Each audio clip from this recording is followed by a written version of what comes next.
Have you ever planned to finish your paper or your thesis chapter, but somehow you ended up doom scrolling on your phone? Or maybe binge watching Netflix until it's 2 a.m. and you've done absolutely nothing. And then, when the deadline hits, you're pulling all-nighters, stressed out, mentally drained, and questioning every life decision you've ever made. Sound familiar? You're not lazy. You're not broken. You're just trapped in one of the most common cycles among graduate students, procrastination.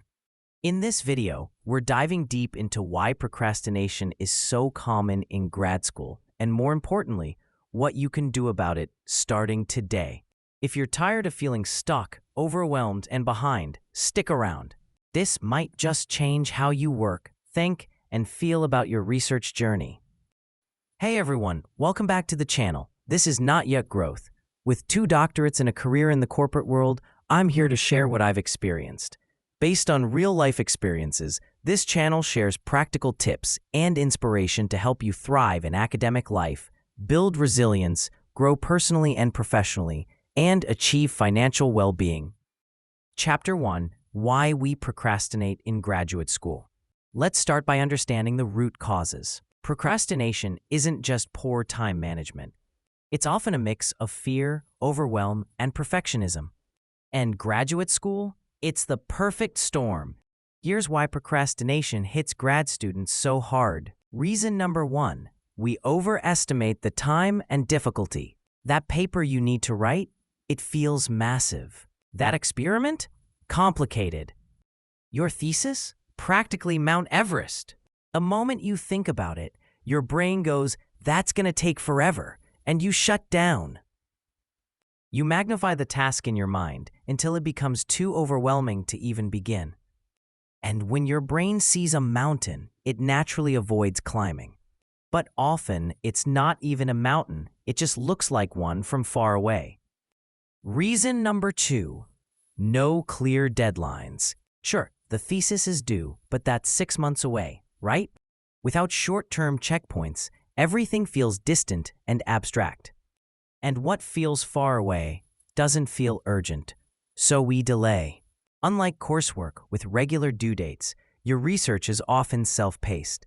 That freedom can be a trap because no one's breathing down your neck. Reason number 3: uncertainty and fear of failure. What if my method isn't right? What if the paper gets rejected? What if I'm just not good enough to publish? When the outcome is unclear or risky, our brains avoid the discomfort. We postpone the task, not because we don't care, but because we care too much. The fear of not being good enough paralyzes us into doing nothing, just to avoid feeling like a failure. Reason number 4: perfectionism. You want your paper to be perfect. The perfect structure, the best tool, the smartest framework. So you spent hours researching productivity apps, citation managers, or writing styles. And in the end, nothing gets written. Perfectionism isn't about doing your best. It's about being afraid that your best won't be good enough, so you don't even try. Reason number 5: distractions are everywhere. Let's get real. TV, snacks, texts, Instagram, your roommate's cat. It's hard to focus when everything around you is screaming for your attention. And sometimes, distraction is just a socially acceptable way of avoiding the fear or discomfort of hard tasks. We convince ourselves that just 5 minutes on TikTok is harmless until 2 hours are gone. Chapter 2: How to beat procrastination, starting today. Okay, now that we understand the why, let's talk about the how. Because knowing the problem is only step 1. Doing something about it is where the transformation begins. Here are 7 powerful strategies that will help you reclaim your time, confidence, and momentum. Strategy 1: break the task into smaller steps.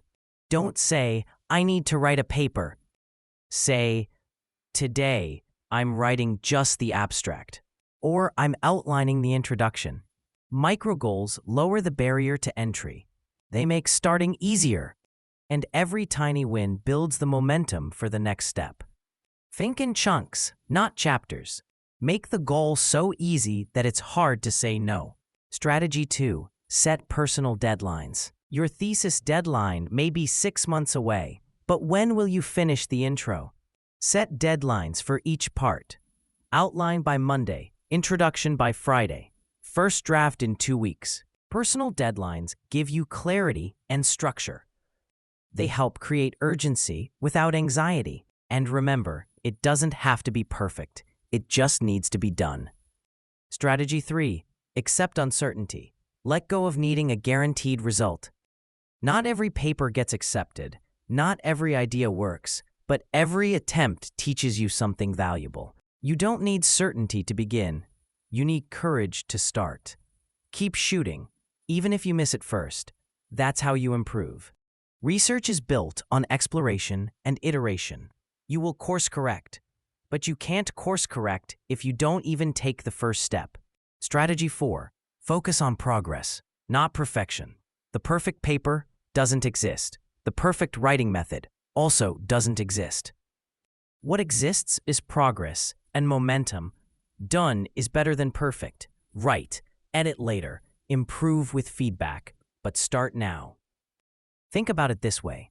You can't refine a blank page, but you can improve a rough draft. Strategy 5. Create a distraction-free environment. Design your workspace for deep focus. Silence notifications. Use full-screen writing tools. Set a timer. Pomodoro technique works wonders. Use apps like Forest or Freedom to block distractions. When you control your environment, you control your focus. Make distractions inconvenient and deep work convenient. Strategy 6. Say no to non-essential activities. You don't have to attend every party. You don't need to say yes to every invitation. Prioritize your goals. Guard your time like it's your most precious resource, because it is. This doesn't mean cutting off social life. It means being intentional. Choose the gatherings that energize you, not the ones that derail you. Strategy 7. Just start, even if it's ugly. The truth is, you find clarity after you begin, not before. Start messy. Write poorly. Make mistakes. You'll refine as you go, but nothing changes if nothing starts. The most successful grad students aren't the smartest. They're the ones who just keep going. Through drafts, rejections, revisions, and setbacks, they keep showing up. Final thoughts. You're not alone. If you're struggling with procrastination as a grad student, you're not the only one. Thousands, millions even, feel the same stress, the same self-doubt, and the same overwhelm. But here's what separates the ones who finish from the ones who flounder. They start small. They start imperfectly, but they start anyway. You've got a powerful brain. You've come this far for a reason. Don't let procrastination rob you of your potential. One small step today can become a giant leap toward your degree and your dreams. Even 5 focused minutes are better than an hour of avoidance. Because 5 minutes is enough to get started. And once you start, you'll realize the mountain isn't as big as you thought. What's one task you've been putting off this week? Comment below with it and tell me the first small step you'll take today. Don't forget to like, subscribe, and hit the notification bell if you found this helpful. New videos regularly to help you stay productive, focused, and motivated on your grad school journey. You don't have to be perfect. You just have to begin. You've got this.